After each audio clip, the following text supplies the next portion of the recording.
Finally, I am doing it for myself. Not from him. Not from anyone who had been asked to tell me. I learned it the way I learned most important things in the months after the door, by paying attention to what was already present in front of me, rather than by asking questions I was not yet sure I wanted answered. The contract for my position had arrived in a sealed envelope on my desk on the Monday of my second week.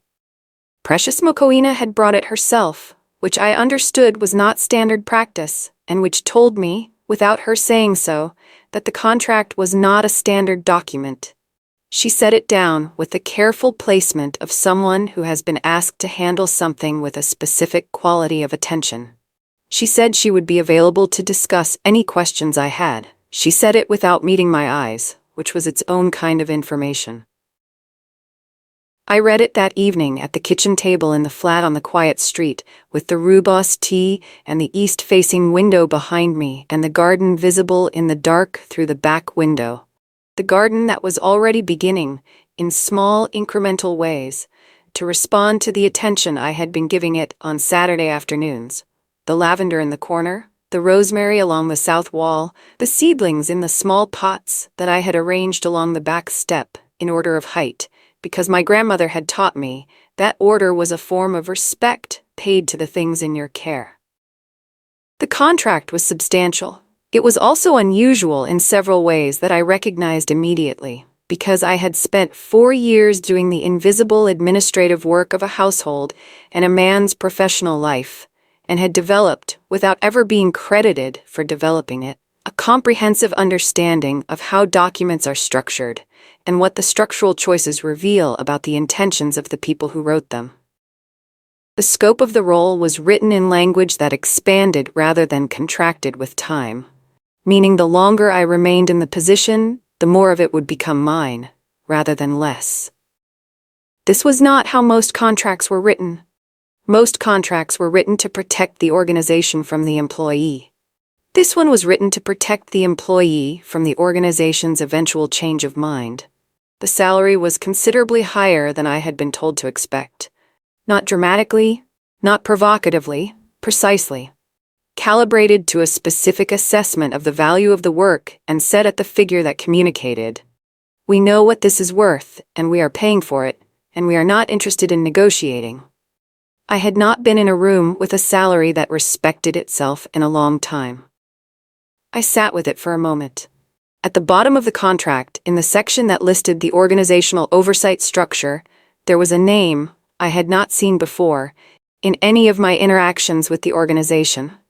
Not Precious Mokoina's name, which was the name I had expected to find. Not any of the names from the interview panel. The name at the bottom of the organizational chart, at the top of the hierarchy it depicted, was Baek Sung-kyu.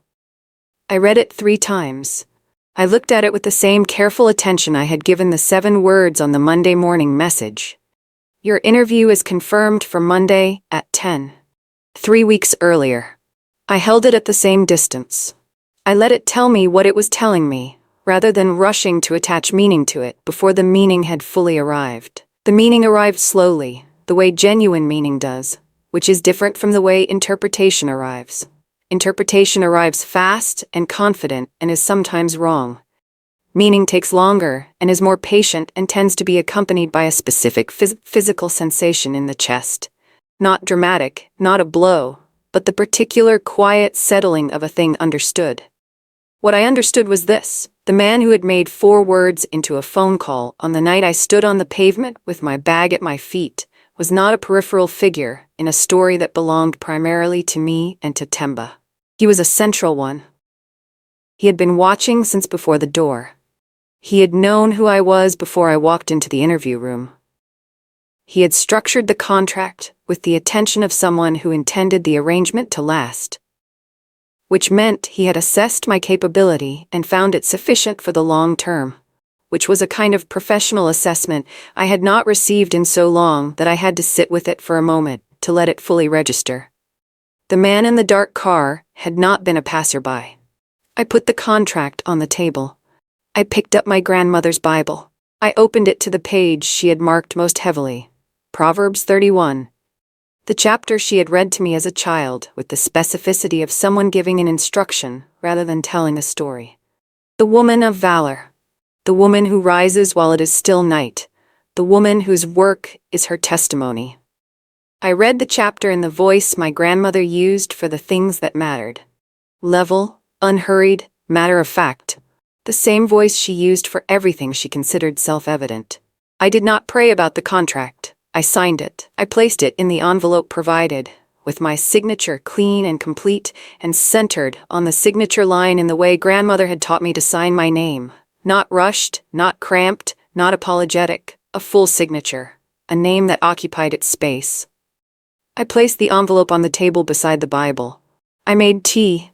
I sat at the window and watched the garden and felt the particular, quiet satisfaction of a woman who has come from a great distance and has arrived at something that was always supposed to be hers, but required the long way round to reach. She signed her name on the contract and put it next to her grandmother's Bible. Those two things, side by side on that table, were the whole story. Themba found out on a Saturday, not from me, not from anyone I had spoken to. He found out the way men like Themba find out about things that have been happening around them without their knowledge, through a secondary contact, a person adjacent to the situation who had been holding the information at a careful distance, and finally, reluctantly, under the weight of their own conscience, decided that Themba deserved to know what he was standing in the middle of. The contact was a man named Sibusiso, who had known Themba since university, and who had spent the preceding 3 weeks watching the situation from the outside with the complicated discomfort of someone who understands more than they have been asked to understand, and is not sure what to do with the surplus. Sibusiso was not a man who trafficked in other people's difficulties. He was a man who valued his own clarity and had found it increasingly difficult to maintain that clarity while watching a person he had known for 20 years walk without apparent awareness toward a wall that Sibusiso could see clearly from his vantage point. He had called Themba on the Saturday morning and said only that he needed to see him, and Themba, who by this point was receiving every phone call with the specific vigilance of a man who understands that information is the only resource he has left, had arrived at the agreed cafe. Within the hour, Sibusiso had ordered coffee for both of them and sat across the table with the expression of a man who has rehearsed a conversation and has decided that the rehearsed version is not what the situation requires and is now improvising. He looked at Themba. He said, "I'm going to tell you something, and I need you to hear all of it before you say anything." Themba said nothing. He was, by that point, less accustomed to speaking than he had been 4 weeks earlier. Silence had been arriving in his life with increasing frequency. Not the silence he had chosen on the Wednesday night when he closed the door, but the silence of a man to whom other people are speaking less. A man whose calls are being returned with shorter intervals of returned attention.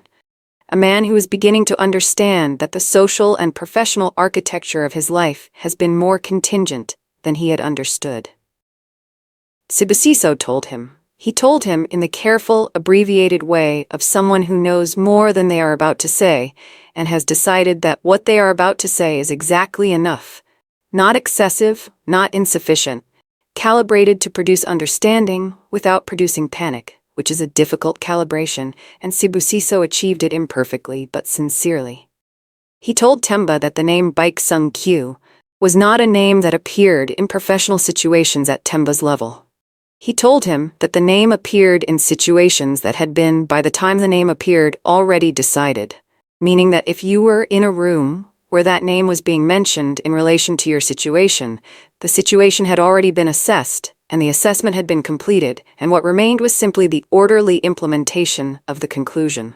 He told Themba that the conclusion in his case appeared to be total, not punitive, not vindictive. Total. Meaning comprehensive, meaning architecturally complete, meaning that every professional structure Themba had built over the preceding decade had been examined for its actual rather than its apparent solidity. And the examination had found it hollow in the ways that hollow things are found. From the inside, with the specific, patient intelligence of someone who had been given time and access and who understood what they were looking for. He told Themba one more thing. He told him that the woman, that Ayanda, was working on the 42nd floor. He told him she had a contract and a position, and from what he understood, the specific backing of the kind of person whose backing meant that the contract and the position would not be subject to the ordinary vicissitudes of professional life. She was not, Sibusiso said, looking at Themba with the expression of someone who is choosing their word with great care. She was not available to be approached as a means of addressing the situation. She was not a door that could be knocked on.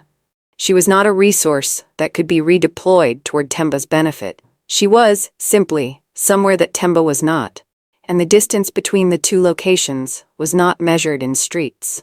Themba sat with his coffee and did not drink it, and looked at the table and did not speak for a long time. Then he said, "Why didn't anyone tell me?" Sibusiso looked at him. He said, gently but without softening, "Tell you what exactly?" Themba did not answer.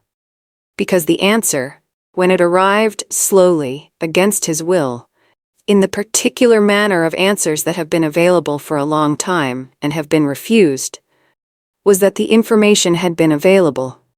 The information had been in the house with him for 4 years. The information had been in the quality of her work and in the care she brought to every managed detail of the life they had shared, and in the Sabbath candle on the kitchen counter, and in the worn Bible on the side table, and in the way she had stood on the pavement without collapsing when he had given her every reason to collapse. The information had been Ayanda herself, presenting herself accurately and completely every day for 4 years in a house where no one had been paying attention to accurate, complete presentations. He had not been told, because he had been shown. Being shown and being told are different kinds of information, and the second kind is always offered too late. He went home. He sat in the house. The house was very quiet. The garden outside the kitchen window was in its late autumn state, not abandoned exactly, but released from the specific, weekly attention that had kept it shaped and purposeful. The lavender corner had grown beyond its original form. The herbs along the south wall had begun their seasonal retreat. The general impression was of a garden that had once been organized by someone who understood what it needed, and was now following its own instincts, which were less legible than the organizing intelligence had been. He sat in the armchair. The same armchair. The lamp he had turned on the night of the door was on the table beside it. He turned on the lamp. The room was the same room. The walls were in the same positions. The furniture had not moved. He had not been a person who moved furniture. He looked around the room with the specific attention of a man who is finally looking at something he's been present in without seeing, and he saw it. The room had not changed. But it had been changed. It had been changed by the removal of the small, repeated, invisible acts of care that had been performed inside it by a person he had not, in any serious sense, been looking at. The candle was gone. The side table had a layer of dust that was fine enough to be invisible under casual observation, and visible under the quality of attention he was now bringing to the room. The books on the shelf had not been reorganized since she had left, because she had been the one who reorganized them. The particular smell of the Friday dinner, the cooking that had begun around 3 and filled the house by 5:30 every Sabbath for 4 years, had not been in the house since Wednesday, and its absence was something he was only now sitting in the lamp's narrow light, able to name. He had not named it before, because you cannot name the absence of something you never acknowledged as present. He acknowledged it now. It did not feel like revelation. It felt like the specific, flat quality of a fact that has been waiting to be received without urgency, because the fact was always going to be received eventually and was in no particular hurry. The fact was, she had been the house. Not a part of it. Not a contributor to it. She had been the generative force that made the house a place where a life was actually being lived rather than merely occupied. And he had put her outside it with one bag and a sentence that he had rehearsed and delivered without tremor. And the sentence had been wrong in every direction. Wrong in its assessment, wrong in its confidence, wrong in its assumption that the story ended at the closing of the door. He sat in the lamp's light for a long time without moving, and without the particular performed composure that had carried him through the weeks since the door. The performance had used up all of its material. What was left was just Themba, in a room that had been tended by someone else, understanding, too late, and too completely, what the tending had been. He sat in the lamp's light and looked at the room she had made, and finally understood what he had been looking at without seeing for 4 years. He came to the building on a Thursday morning. I know this because Precious Mokoena told me, precisely and without drama, that there was a man at the front desk, asking for me. She told me in the tone she used for logistical information, level, informative, without editorial, which was a quality I had come to deeply appreciate in the weeks since I had started working with her, because it meant that the information arrived without the static of the messenger's opinion attached to it, and I could form my own response without having to first disentangle it from someone else's. She told me his name. I did not respond to the name with any visible reaction, because my grandmother had taught me, by example rather than instruction, that the face is a door, and you choose who you open it to. I asked what he had said at the desk. She said he had asked to speak with me. He had said it was a personal matter. The desk had called her and she had come to me. I said, "I'll go down." She looked at me for a moment with the expression of someone who wants to say something and has decided not to say it. Then she said, "Do you want someone to come with you?" "Not as protection." "As," and she paused here, selecting presence. I said no. I said thank you. I said I wouldn't be long. I rode the lift down alone. I watched the numbers change in the way I had watched them change on the Monday of the interview, with the particular quality of attention that moving numbers deserve when they are carrying you towards something that matters. I breathed. I had been taught by years of Sabbath observance that the breath is a form of prayer when it is taken deliberately, and I took it deliberately. The lobby doors opened. He was standing in the center of the marble floor in a dark jacket and the expression of a man who is prepared for a conversation and is not certain his preparation was sufficient. He looked, I noticed, smaller than I had held him in my memory. Not physically smaller, he was the same height, the same build. Smaller in the way that things become smaller when you stop organizing your life around them. He had been very large in my life for a long time, because large things expand to fill the space you give them. I had stopped giving him space. He had contracted to his actual size, which was the size of a man who had made a serious mistake and was standing in the lobby of a building he had no authority in, hoping that the person he had made the mistake against would provide him with something. I was not angry. I want to be precise about this, because anger would be the expected response, and the expected response is not always the accurate one. What I was, as I walked across the marble toward him, was located. I was a woman who knew what she was standing on, which is a different kind of security than the security that comes from knowing what the other person will do. I did not know what he would do. I knew what I was standing on. I said his name the same way he had said mine on the first morning of our marriage. Not warmly, not coldly, simply accurately. He said my name back with an inflection I had not heard from him before. Not the inflection of a husband. Not the inflection of a man in authority. The inflection of someone who is not certain they will be received. He said, "I need to talk to you." I said, "You're talking to me." He looked at the lobby around us, the desk, the people moving through, the particular public quality of a space that made private conversation technically possible and emotionally complicated. He said, "Not here." I said, "Here." He absorbed this. He had come prepared for negotiation, and I was not negotiating the terms of the conversation, which disrupted the framework he had arrived with. He stood with the disruption for a moment, and then he did what I had watched him do in other situations where the framework had not cooperated. Understand that I didn't know. Know what? Who was watching? The mistake wasn't that you didn't know. The metaphors of no fault of you. So you're talking about airport. Not you watching. It is a consent. It's not error. It's He what happens when you- reorganized. He found a new position inside the available space and he spoke from it. He said, "I know things have happened. To my business. To everything. I know you have a position here. I know there are things I don't understand about how this situation has. I know I made an error." He stopped. He had never said those words in 4 years of marriage.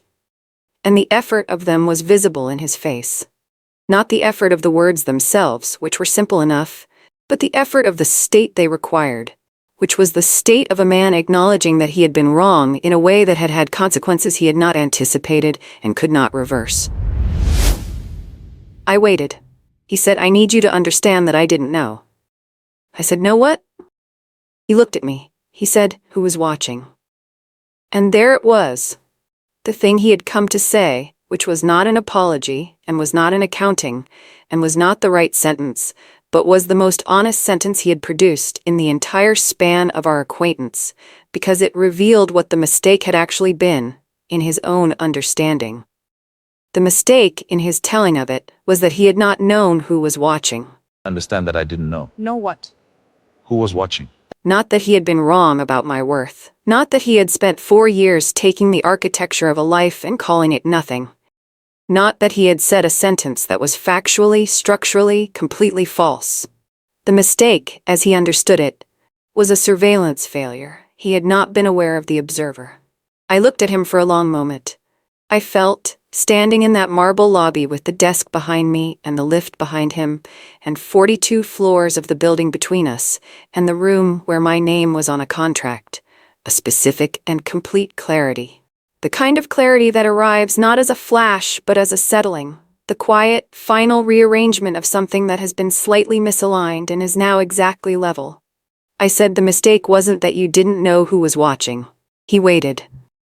I said, "The mistake was 4 years of not seeing what was in front of you. Not knowing who was watching is a consequence. It's not the error. The error was before the watching started." He stood with this.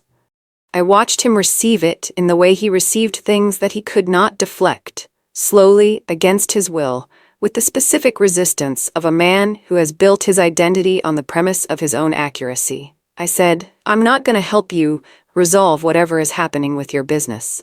I'm not able to do that, and I wouldn't if I could." "That's not what this was." He said, "Then what is it?" I said, "It's what happened. You put down something valuable, because you couldn't be bothered to understand what it was. The lobby moved around us. A woman crossed from the lift to the desk. A man left through the main door. The particular, indifferent continuity of a building that has somewhere to be, regardless of what is happening in its lobby." Themba looked at me with an expression I had not seen on his face before. It was not anger, and it was not calculation, and it was not the managed composure of a man who intends to recover the situation. It was the expression of a man who has arrived at the full understanding of a specific loss. Not the loss of a business arrangement or a professional relationship or a set of conveniences, but the particular and irreversible loss of someone who was capable of things he had not taken the time to understand. He said nothing. There was nothing to say that would have improved on the silence that followed, and for the first time in the span of our acquaintance, he seemed to understand this. I said, "I need to go back upstairs." He nodded. Once, the nod of a man who has received a final verdict and is acknowledging it not because he accepts it, but because there is nothing left to do with it. I turned. I walked back to the lift. I pressed the button for the 42nd floor. The doors closed. I did not look back through the closing doors. I had stopped looking back from the first step I had taken away from the house on the quiet Wednesday night, and I was not going to resume the practice now. The lift carried me upward. The numbers changed. I watched them. She said the truest sentence of the entire story in that lobby, and he heard it, really heard it, for the first time. I met Bikes NQ properly on a Wednesday morning, 6 weeks after the door. Not as an arranged meeting, not as a formal introduction scheduled through the layers of organizational hierarchy that separated my desk from his. It happened in the way that things happen when two people occupy the same building, and are both the kind of people who arrive early, before the building has filled with its daily population, in the particular quiet of a space that has not yet been claimed by the ordinary volume of work. I was at my desk at 7:15. I had been at my desk at 7:15 every morning since the first day, because 7:15 was when the morning light arrived at the angle that made the east-facing window behind my desk the best window in the building. And because I had decided, after the long months of a marriage that had required me to be awake to someone else's schedule, that I would organize my working day around the things that gave me something, rather than exclusively around the things that required something from me. I was reading when he appeared in the doorway. Not the contract, not a work document, my grandmother's Bible, which I read for 20 minutes every morning before opening anything else, because my grandmother had told me that the reading set the register for the day, and she had been right in the specific empirical way she was right about most things, meaning I had tested the claim over time and found it to be consistently accurate. He stood in the doorway for a moment without speaking. He was in a dark suit, precise in the way his suits were always precise, not overdressed, not performing, simply wearing clothes that had been chosen with the same quality of attention he brought to everything he assessed. He was looking at me with the expression I had come to understand in the weeks since the interview was his primary expression, not warm, not cold, not particularly emotive in any conventional sense. The expression of a man who is gathering information rather than transmitting it. He said, "You read scripture in the morning." I said, "Yes." He said, "Your grandmother's. Precious mentioned it." I said, "Yes." He came into the room. He did not sit. He stood near the window and looked at the city below in the way he looked at things when he was thinking about something other than what was directly in front of him. I returned to my Bible and finished the passage I was reading, because my grandmother had taught me that you do not interrupt a reading for anything that can wait, and he was clearly a man capable of waiting. When I finished, I closed the Bible and looked at him. He was still at the window. He said, "The position is working as intended." I said, "I know." He said, "There are things I should tell you directly that have been communicated indirectly." I said, "There are things I already understand." He turned from the window and looked at me with the specific attention he had given me in the interview room and again outside the building on the night of the pavement. "The assessment." He said, "What do you understand?"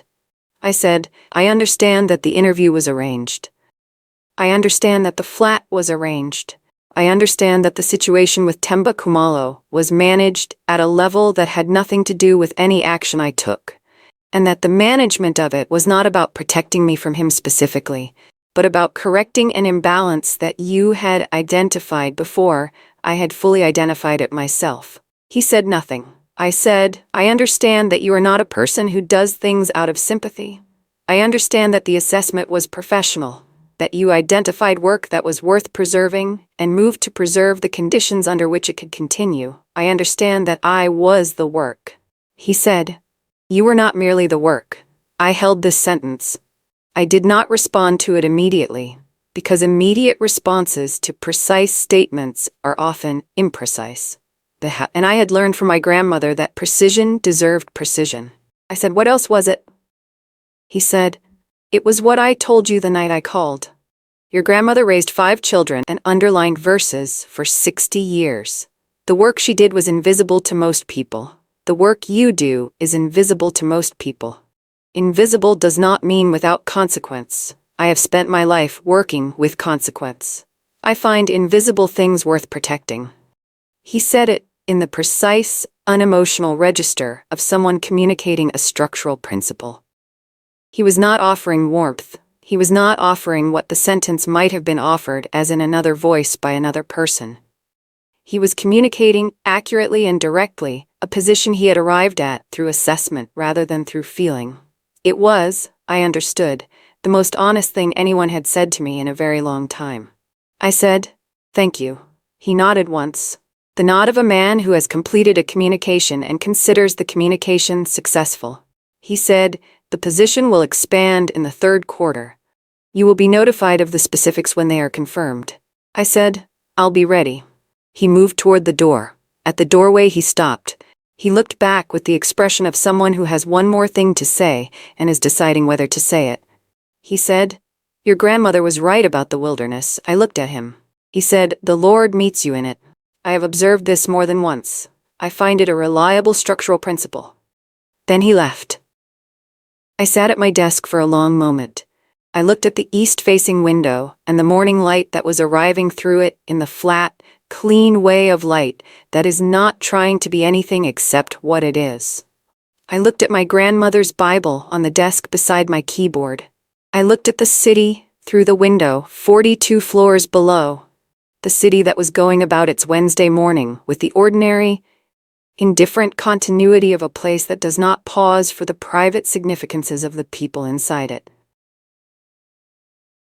I thought about my grandmother, standing at her own east-facing window in the small house in the township outside Pietermaritzburg, reading her Bible before the children woke, keeping the Sabbath in a world that did not observe it, teaching a faith to a child who would not fully understand the teaching until she was standing on a pavement at night with her bag at her feet and her life behind a closed door.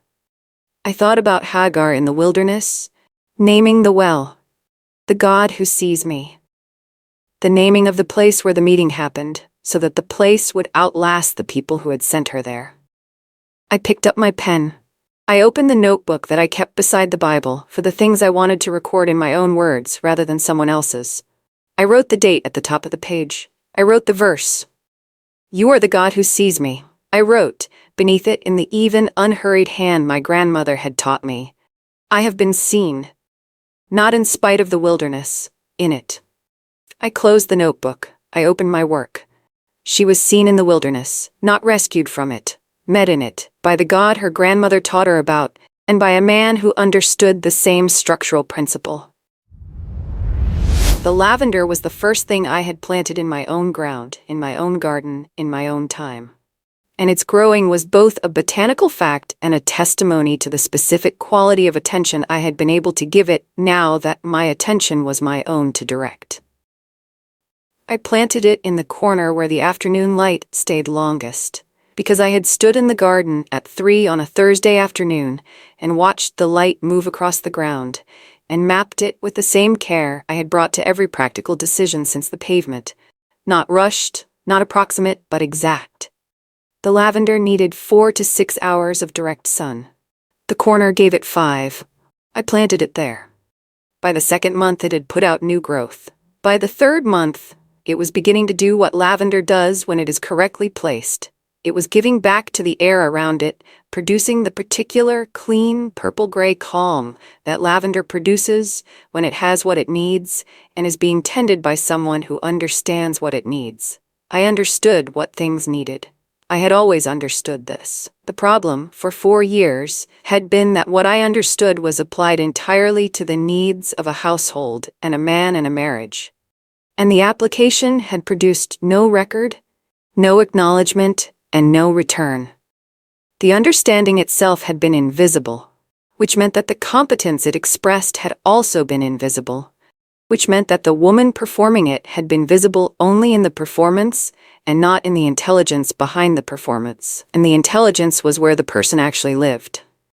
I lived now in a flat that was entirely mine. My name was on the lease. My name was on the contract.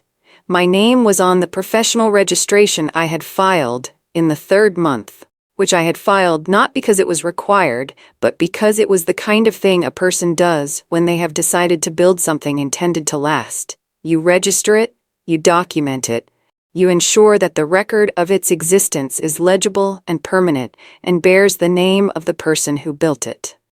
I had also done something I had not told anyone I was going to do until it was done. I had opened a savings account, separate from my working account, separate from the account that handled my monthly expenses, and had named it, in the account nickname field, with a single word, permanence. I deposited into it every month without variation, beginning with the second paycheck and continuing without interruption. Not a large amount. A disciplined one, a consistent one. The consistency was the point. My grandmother had saved in the same way. Small amounts, regular intervals, a ledger kept by hand that she had shown me once, and that I had understood, even as a child, was not primarily about the money. It was about the practice. It was about being the kind of person who does the thing every month, regardless of whether the month is easy or difficult. Because the doing of the thing every month is how you become someone whose life is built on ground, rather than on whatever the moment happens to provide. I had become that person, or rather, and this is the distinction that matters, I had always been that person. And I had spent 4 years in a situation that had made it impossible for that person to practice being themselves. And the situation had ended, and the person was now practicing freely, and the practice was producing the life. The work on the 42nd floor expanded in the third quarter, as Sung-kyu had said it would. The expansion was not dramatic. It arrived as an adjusted title and a broader scope and a new set of responsibilities that required me to meet with the organizational leadership with a frequency that would have been, 6 months earlier, inconceivable from where I had been standing. It arrived with an adjusted salary that I read twice, with careful attention, and accepted without negotiation, because the number was already right, and negotiating a number that is already right is a waste of the precision that made it right. I called my sister on the Thursday after the salary adjustment. I had been calling her regularly for months. The calls that had been difficult to make in the first weeks, when I had not yet organized the language for what had happened, had become easier as the language organized itself, and then easier still as the story I was telling her about my life became gradually a story I wanted to tell rather than one I was obliged to report. She said, "You sound different." I said, "I am different." She said, "Since when?" I thought about it. I thought about the pavement and the door and the first morning at the guest house and the east-facing window and the breakfast eggs and the Mama Doob's Friday candle and the lift to the 42nd floor and the flat on the quiet street and the key in my palm and the lavender in the corner and the Bible on the windowsill and the savings account named Permanence. I said, "Since a Wednesday night about 7 months ago." She went quiet. Then she said, "Tell me from the beginning." I told her. I told her all of it. The whole shape of it, from the sentence and the closed door, to the guest house, to the interview, to the flat, to the contract, to the lobby conversation, to the morning when Sung-kyu stood at my window and said, "The Lord meets you in the wilderness," and then left without turning it into anything more than what it was, which was a true thing said by a person who had observed it to be true, and said it because it was worth saying. She listened without interrupting. This is one of the things about my sister that I have loved since we were children. She has the capacity to receive a long story without installing herself in it, which is a capacity that is rarer than it should be. When I had finished, she said, "Mom and Kosi used to say." I said, I know what she used to say." She said it anyway. Because some things need to be said, even when they are known, because the saying of them is its own kind of practice. She said, "The Lord does not waste anything He allows." I said, "No, He doesn't." We sat in silence for a moment, the silence of two women who share a grandmother and a faith and a specific quality of patience that was taught to them by a small woman with very still hands who read her Bible before sunrise and kept the Sabbath for the entirety of her adult life and told her granddaughters, in the matter-of-fact tone she reserved for the most important things, that the wilderness was not a punishment. Then my sister said, "Plant something for her, in the garden." I said, "I already did." She said, "What?" I said, "The lavender." She said, "She would have liked that." I said, "I know." I went to the window after the call. The garden was visible in the early evening light, the lavender in its corner, the rosemary along the south wall, the seedlings in their pots along the back step in order of height. The garden was a record, not of suffering, not of survival, but of a person who understood what things needed and had been given, finally, the conditions in which to give them it. I thought about Themba once, briefly, the way I thought about him occasionally in the months after the lobby conversation. Not with anger, not with longing, not with the residual hope that sometimes lingers in the places where hope has been disappointed for long enough. I thought about him with the specific, flat quality of a fact that has been received and filed and does not require further examination. He was a man who had not seen what he had. The not seeing was its own consequence, and the consequence was operating without my participation, and would continue to operate without my participation, and did not require me to spend any additional of my own energy on it. I had other things to do with my energy. I turned from the window. I went to the kitchen. I made rooibos tea, the particular, quiet, amber warmth of it that had been the specific small ceremony of my days since I was old enough to hold a mug in both hands. I brought it to the desk. I opened my grandmother's Bible. I read for 20 minutes in the unhurried way of a person who has learned that the reading is not separate from the life, but is the act of locating yourself within it each morning, returning yourself to the right coordinates, confirming the ground beneath your feet. I closed the Bible. I set it beside the account statement I had printed that morning. The savings account. 3 months of consistent deposits, the name Permanence, printed at the top of the statement in the matter-of-fact font of a document that does not know it is significant, and is significant anyway. I held the mug in both hands. I looked at the two things beside each other on the desk. The Bible and the statement. My grandmother's work and my own, sitting together in the quiet of an evening in a flat that was mine, on a street that was mine, in a city that was mine. In the particular way a city becomes yours when you have walked it without knowing where you were going, and found, at the end of the walking, that the not knowing was part of the arriving. I thought about the key on the hook by the door. The small brass key that I had carried home from the old man's flat on the first afternoon and placed on the hook I had put there myself, with a small nail and a hammer I had borrowed from the landlord, because my grandmother had taught me that you put a hook by the door on the first day so that the key always knows where it lives. The key knew where it lived. So did I. I finished my tea. I washed the mug and set it on the rack. I turned off the kitchen light. I walked through the flat that was mine. Every room, every document, every lease and contract and receipt and bank statement and seed packet from the Saturday market bearing my name or my decision or both, and I turned off the lights as I went one by one in the particular order you learn when a home has become familiar enough that you know its rooms in the dark. I got into bed. I lay in the east-facing room that had been waiting for the morning light since the moment I had first stood at its window, and known, in the complete way you know certain things that do not need to be verified by any external source, that this was the room I was supposed to wake up in. I did not think about Themba. I thought about the lavender. I thought about the third quarter expansion and what I intended to do with it. I thought about my sister's voice on the phone and the particular silence at the end of the call that two women share when they are both thinking about the same woman who is no longer alive.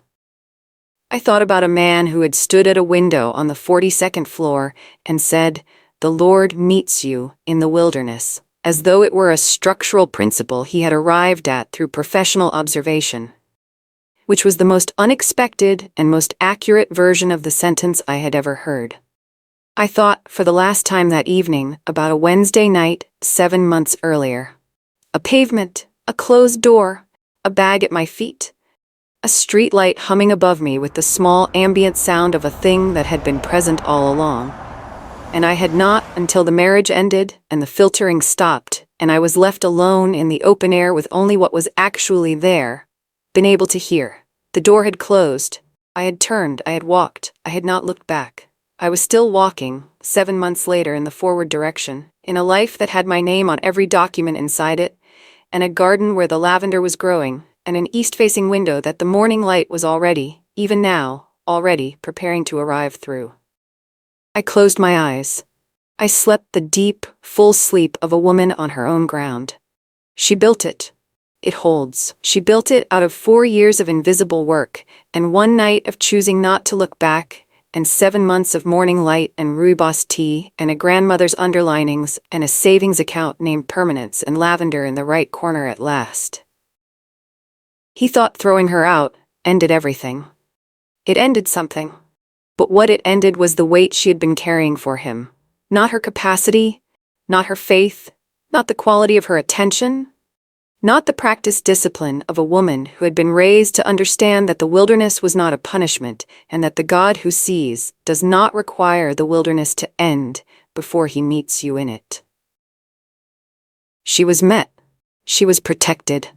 She was not rescued. She was given the conditions in which to do what she had always been capable of doing, and she did it with both hands, in every room, on every document, with every morning and every Sabbath, and every cup of rooibos tea held in both hands at a window that faced east.